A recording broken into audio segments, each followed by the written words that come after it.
We're taking a little break from Proverbs for 2 weeks, and this week we're talking about true worship. It reminds me of an interaction Jesus had with a Samaritan woman early on in his ministry.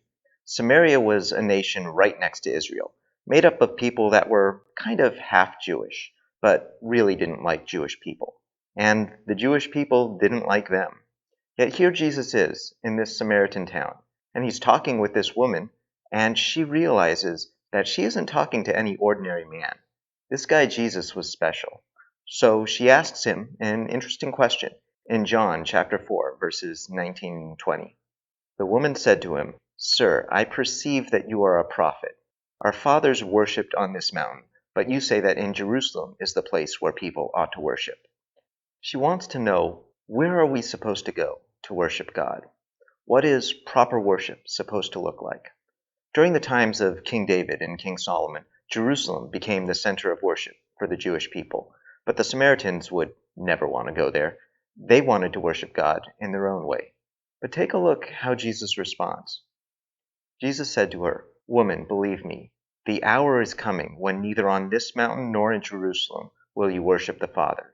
You worship what you do not know. We worship what we know, for salvation is from the Jews. But the hour is coming, and is now here, when the true worshippers will worship the Father in spirit and truth, for the Father is seeking such people to worship him. God is spirit, and those who worship him must worship in spirit and truth." Jesus challenges the entire assumption of the question. There is no longer going to be a set place for worship. Instead, the important thing is to be worshiping God in our hearts and minds wherever we are, whatever we're doing. No longer will worship be about going to the right location on the right holiday to perform a particular ritual. We're now worshiping God with our lives. Now, there are important parts of worship. As Christians, we come together every Sunday to celebrate the day Jesus rose from the dead. We join each other in song and in prayer to encourage each other, pray for each other, and share the good things God has done for us. But the early church in the book of Acts met pretty much every day. They didn't need to wait for Sundays to gather together. And we might do that too, joining each other during the week for prayer times and Bible studies. Or maybe just getting together to spend time with each other. A lot of people miss this, though.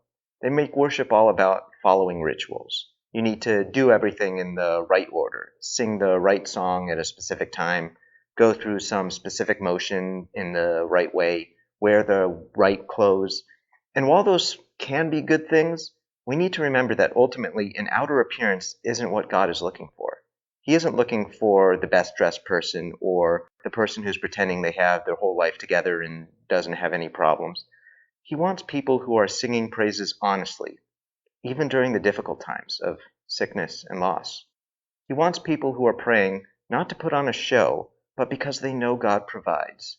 He wants people listening to sermons and reading their Bibles because they know God's words are powerful and can transform us from the inside out. And it's when we worship in spirit and truth, even when it takes sacrifice, that God really does his most powerful work in us. When we worship God in the right way, we're the ones who walk away changed. So don't miss out on the blessing worship is for each of us. Don't let yourself get misled by people who value rituals and outer appearance over the inner heart. And don't settle for a life where you only show up to worship at church once in a while when it's convenient for you. We gather each Sunday to honor God for the sacrifice he made so we can be forgiven and restored. And such a sacrifice is worthy of a lot more of our time than just an hour or two each week. So join us as we seek after everything God has to offer us. Let's worship with our whole lives.